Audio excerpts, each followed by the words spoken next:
So if you want to have percentile, you need to see the end result. You should then, but new problems were a big problem that I saw in general companies from startups to big So, MNCs. what would be your message to aspiring entrepreneurs, especially female entrepreneurs? To say, if you want to become an entrepreneur, say it out.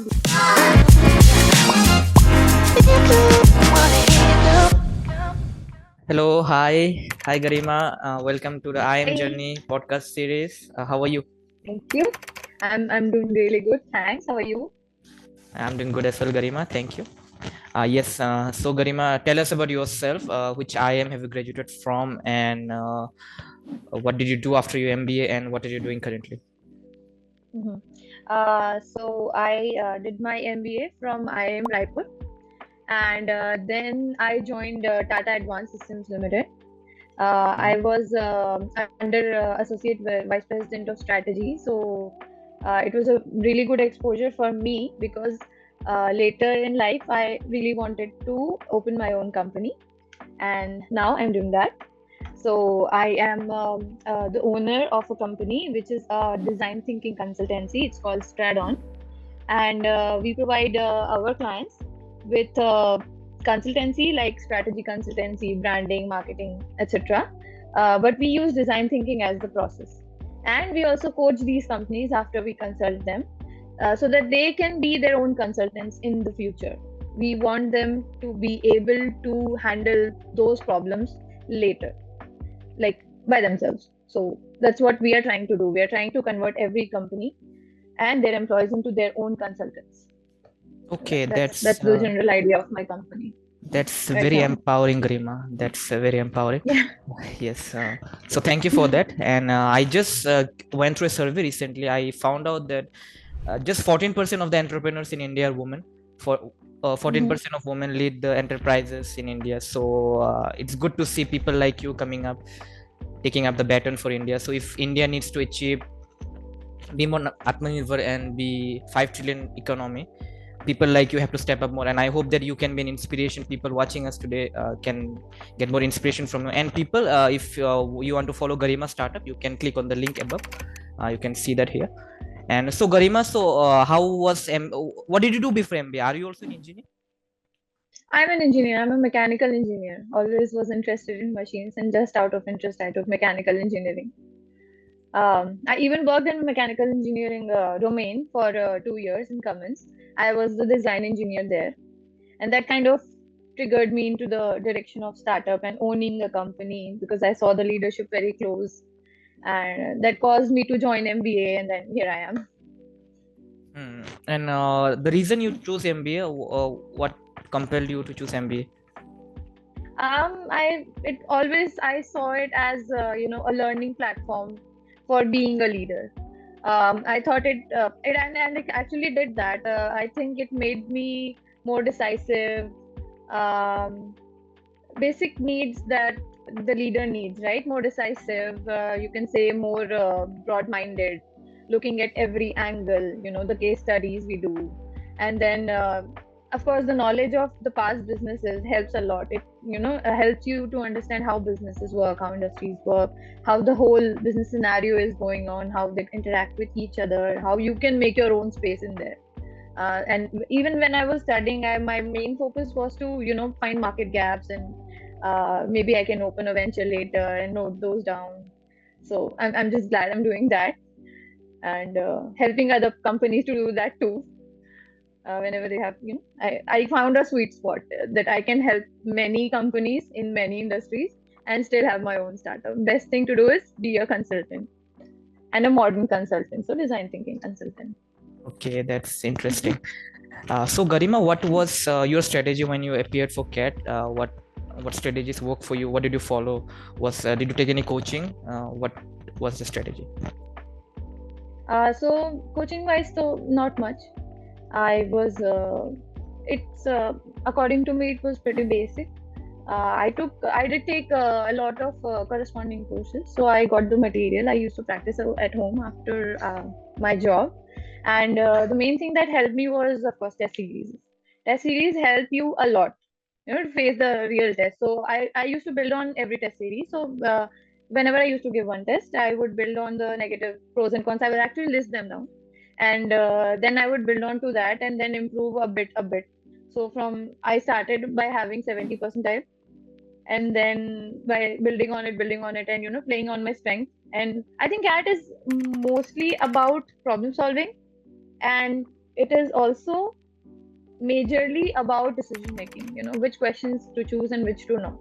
I think it played a major role, and that is what I learned through test series. At that time you cannot you should have that strategy ready, like which questions will you enter, which question will you try, and which question will you leave. Though that time management and decision making was a major factor and that was a general approach I took when I was giving cat. And later, interview, I think being very professional and genuine is the key to go about interviews, and being a little knowledgeable about GK helps in group discussion. It's pretty basic, but kind of balanced approach, and dedicated approach, because you have to be consistent in your preparation. You cannot skip it for days and then expect you lose touch. So being consistent is also very important. Yeah. Yes.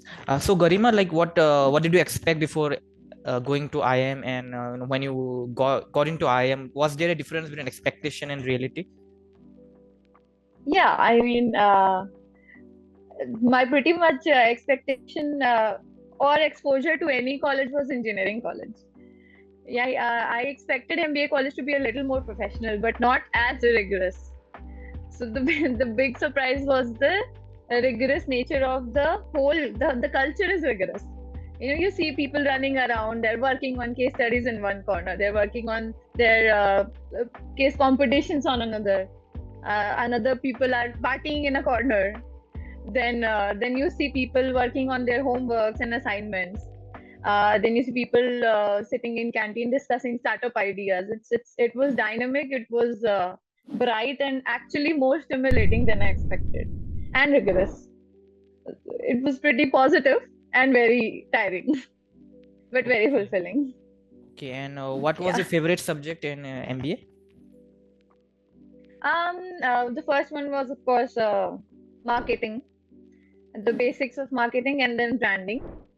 And the second one was advanced market research. So basically, in that arena only. So why I was this? always interested in that. Okay, so why were they your favorite? Can you give us some instances? Yeah, I mean, I have always found marketing and advertisement a little interesting. Like when I was little, I was very much into it. Then when I studied that, we had a very good professor also for marketing, and he introduced me to the structural approach to marketing, not just saying this and saying that. And it is pretty structural and pretty powerful in influencing the mind of your customers. That is what I found most appealing about marketing. With marketing, you can communicate your message and influence people. You can change, you can change them and move them, propel them to a very positive direction as well. So I find marketing very powerful in today's times, especially, and that is what appealed me the most. And then the subjects are pretty interesting. Advanced market research is amazing. It's like looking into theoretical things by numbers, and then it kind of explains everything that you were looking into and not, really getting in depth understanding about it. That clears up when you start researching and putting numbers and names and verbs to your actions. And that is what happens. So that is what was the most appealing thing about that. Okay, and you said that you work in Tata Advanced Systems. Were you able to implement these learnings of this advanced marketing research class? Kind of advanced market. There was one. So I was lucky enough to be in a strategy role. Uh, so I was under VP of strategy. So he used to get all sorts of projects. So a project could be market research, a project could be technical analysis as well of the products, and the project could be financial. So we kind of touched every area. We kind of guided every area. That was the main thing. So there was a couple projects in which I was able to use that. And another good thing that like fit into my puzzle was my internship. It was in Michelin, and it was market intelligence department. So I was intern there, and it was completely database marketing. I made dashboards for them. I made market sizing, forecasting dashboards, visual dashboard, etc. So it was another cherry on the top, kind of propelled me in the same direction. Okay, and are you using the same concepts in for your startup? I am. Actually, my startup name is Stradon. It actually means strategy and data mixed together. And so I feel data backing is totally necessary, 100% necessity in today's world. We cannot just go by instincts now. Everything is database. We are moving towards advanced AIs, and it's all data. So I think data is very important, and I try to implement data and design thinking together and provide the best solution. So it actually kind of encourages you. So in design thinking, it encourages you to be creative in a structural way. And when I back it up with data, it pretty much gives you a framework to solve problems. And then you teach that problem to your clients so that they can solve their own problems. They can be very empowered in future so that they don't have to be fumbling around for problems. They do not have to reinvent the wheel, is what I'm saying. I'm providing them with the tools already. I'm providing them with the how they can find the data, how they can understand the data. Then I can also teach them how to be creative about it, how to improve your problem solving and innovation skill by design thinking. And then you get the complete framework for solving most of your business problems. Then you need consultants only fewer times than before. Maybe you can solve your own problem. Yeah, that's We pretty interesting. much yeah. Yeah. So Garima, like, what is your message for the aspirants who are looking to pursue MBA in the days to come? What would be your message to them? What would be the strategies you tell them to follow, and what would be your empowering message to them? Mhm. So first of all, I would say dedication we can all have. I think pretty much everyone can be very dedicated. People need to balance their strategy in every bucket that the CAT exam needs, and then the admission processes need. So you need to see the end result first. So if you want to have percentile, you need to see the end result. You should then weigh in your odds. What are your strengths? Play to your strength, improve your weaknesses. That's a pretty general thing, but it is pretty important because you have to balance. Sometimes you get okay, emotional balance is a big thing. So you do not have to be pressured in studying, or especially balancing the pressure during exam, because it's a time going on and you have so many questions to solve, and you have prepared for it for a whole year and you really want to go and get in. But at that time, being logical, rational is the most important thing you can do. So try to be as rational as possible when approaching CAT and when approaching the further rounds as well. See the end results and take a step back, a step back, a step back, and then see where you're standing, so that you can see the complete steps that you have to take. Just be rational about it and very very thorough about it. That okay, this step will lead me here, here, here, and then this is the end result I have to reach. That's it. Yeah, thank you, Garima. I hope the people watching us have found that very insightful. And so, Garima, talking about this marketing, you said this marketing is very powerful in today's world. That's true. And we know that everyone has access to a lot of various marketing tools. So there is a lot of fake news, fake marketing things going out in the media very fast as well. So how my question to you is, how do you find substance? How do you make sure that the right marketing message goes out into the public? How do you do that? How can Hmm. people do that? Uh, Yeah.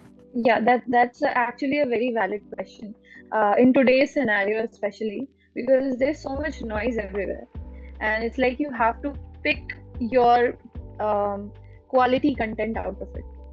Yeah, and the companies have to be very specific that they reach the right audience. It's difficult for both because there's so much noise nowadays, right? I would say that first of all, using digital marketing tools can help narrow down your customers per se. I'm saying from a marketer's perspective right now. uh, Customers per se are very much identifiable if you use the correct tools. Then I would say the message. You have to be very genuine. You have to be very clear and concise about your message, because nowadays people do not have much time or attention to give you, because they are divided in so many marketing messages, right? You have to catch their attention in like 30 seconds, and that should be your goal. The age of I think long ads is pretty much going away. We recently saw one of the best marketing agencies, the creative marketing agencies, get acquired by a proper digital marketing firm, right? So I'm just saying, we see these examples, we can see industry shifting, and now we are fighting for customers attention, the best quality we can give, and how concisely and quickly we can give it. So now we have to be crisper and more focused on the main point you're trying to make. And the second advice I would say from a marketer's perspective, that be as visible as possible. And the more visibility you get, the more you remain in the mind of customers. And for startups perspective, this is a general medium level form. From a very basic startup, when you're starting, you do not have a recognized brand. So try to make the brand message the most concise and particular, so that you find a unique place to be in customers' mind. Do not mix it with your competitors, and do not choose those areas where you are in the crowd generally. So initial branding of startups is very important for the marketing to be better in later stages.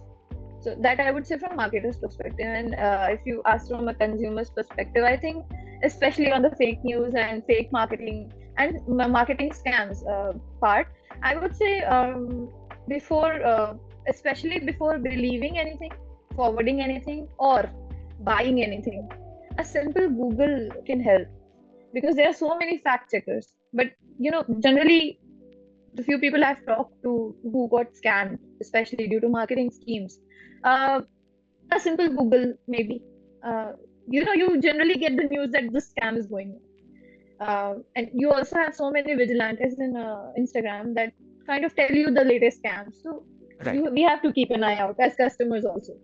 So I would advise the customers to keep an eye out for fake marketing scams and fake news.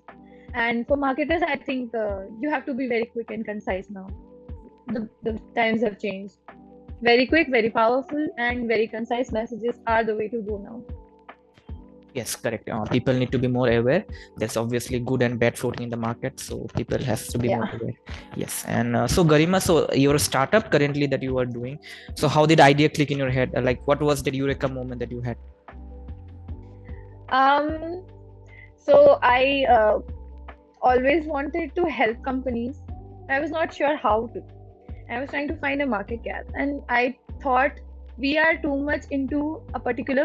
We are too much getting into kind of methodical about everything.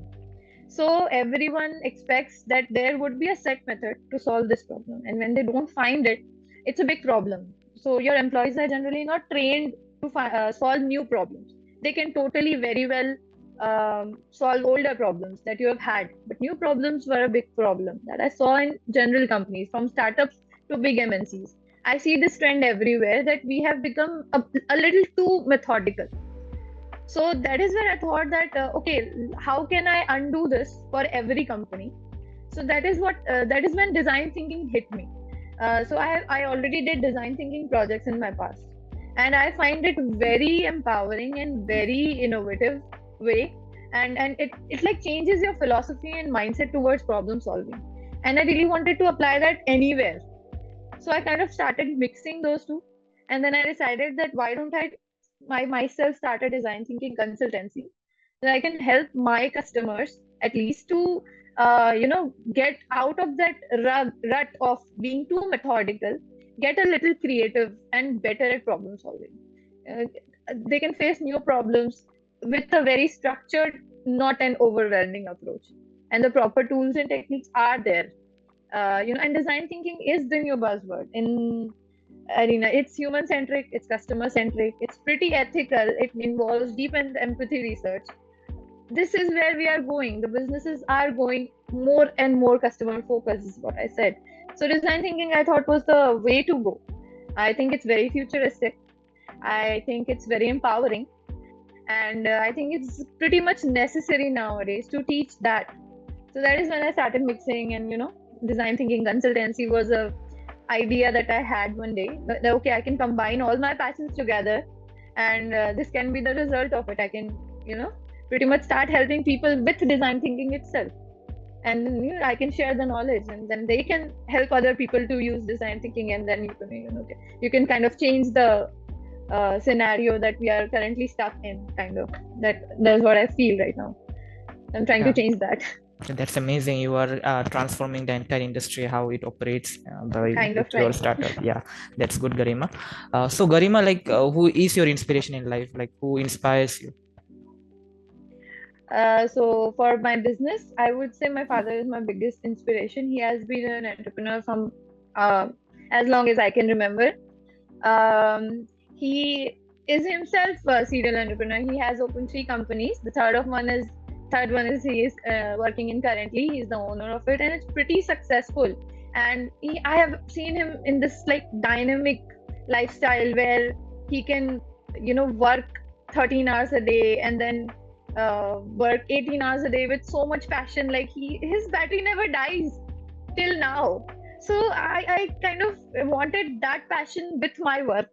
And when I told him that I want to leave my job and start, he was like, okay, good, great, well done. I've always wanted this for you. He always says this one line that be an employer rather than an employee, because you can help more people with that. So maybe you can help more people with your message if you are an employer more. Maybe you can help more communicate your way of life and ethics around more. It will create more ripple effect, is what he says. So I find it very appealing from my childhood, and then I'm just glad I took on his steps and left my job, and like now I'm doing my own thing. I'm just glad, and he's pretty much very supportive of it. So that helps a lot. Yes, it does, I can Garima. actually go to him with my problems. So that helps a lot. Yes, it does as a ripple effect. So obviously, I hope you are an inspiration to many people out there. So what would be your message to aspiring entrepreneurs, especially female entrepreneurs, so that they can jump the ship, take that courage to go be an entrepreneur? Hmm. Um, I would say that first of all, the first step to say, if you want to become an entrepreneur, say it out loud. That helps a lot. So say it out loud with your friends and family members. They will be supportive. I think most of them will be very supportive. So that then you can build on that support. If you have problem in courage, definitely speak out. Then if you have problem in choosing areas where you can work, I think pretty much every area needs everyone. We need diversity in every area. So you do not need to be constricted in one area. I think you know uh, still we have industry which is very gender specific, because it's easy for people to find similar people and then go in those areas. But I think we can explore and advance our industries with more diversity. So I think females should more and more be industry agnostic now. That would be my second advice, that be industry agnostic, be in many industries now, not just a couple industries in which that is female focused, and then one is not. No, we need diversity everywhere. And diversity does not just mean we need men and women everywhere, because they complement each other. I have male advisors, and I think our thought processes complement each other, and we kind of get the best results when we both work together. So that is one thing. And the third advice would be that try to learn from everybody. Of course they will learn from you, but try to learn from everybody. Every age has its own thought process. Every gender has, every area where you have grown up, every ethnicity, they have something in their thought process that can enrich your learning. So I think third advice would be that learn from everyone, and just speak out. You can build on that support. I think speaking out is the first thing you can do if you want to become an entrepreneur. Just speak out and just see how people are supportive. I was surprised of how much support I got. I did not expect that. I expect People generally do not expect support, but we are living in a situation now in times like that people are very supportive of women entrepreneurs. Not that they do not have problems or anything. Problems are there, I agree, but the support is also there. You can build on that support. You can have a positive attitude and a little courage. I would say that. Yeah, thank you, Garima. It's that was beautiful. So, like you said that women entrepreneurs do come across some problems. So, what are the problems? Some of the problems that you face? um I would say that the problems I face, where I absolutely feel that I needs to change, the things need to change, is one of the major is when you're going around and there's a lot of legality involved in any startup, right? And it's always there. I think the environment in general offices is still a bit problematic. I cannot communicate as much as males when especially when I go to a lawyer's office, courtroom. It's okay. It's not bad or anything, but it's still pretty male dominant, and it's a bit difficult to get hurt there. And then another is that our way of life is different, right? We have grown in a certain way, and I think you have to learn. Some business perspectives can be only seen on ground, and I think that is a learning process. So initially, when you start your startup, there is a legal perspective, there's a financial perspective, then there's a market perspective, branding perspective, etc. There are some perspectives like on ground perspectives, like when you hire an employee, especially if you're working in an MSME. So you want to own an MSME, then you have to hire people who are not used to have a woman boss, right? The people who on ground work in your mechanical workshop, for example, are not really used to women giving them orders, and are also not used to taking it in a balanced way. They kind of are flabbergasted that, okay, do we have to follow this? And then there's communication problem, uh, because of the gender differences and the general perception, the general cultural perception. So in employees, in the offices where the it is very methodical, and it's still very traditional, for a woman to enter there and communicate properly is a bit problematic. And then in fields like MSME, that's why I said that every industry needs women, because people need to get to used to it now. So especially mechanical MSMEs, if you're talking, it's still pretty male dominant, and the employees are not at all used to, because I've worked with some clients and they're not even used to having a female consultant for them. So it's very difficult to communicate with them. They do not even like sharing, they do not feel open in sharing their problems with me. And that is a major, deep empathy is a major part of my consultancy services. So that creates a bit problem. The gender differences are there, the cultural differences are there, and we are slowly moving towards balancing it. It needs to just fast enough so that, we can reach that place where everyone is used to women everywhere. That's it. Yes, so we are definitely reaching out there. And so, Garima, the MBA that you did, do you think it was worth it? Well, is it helping you in your life, in your career, and in the startup right now?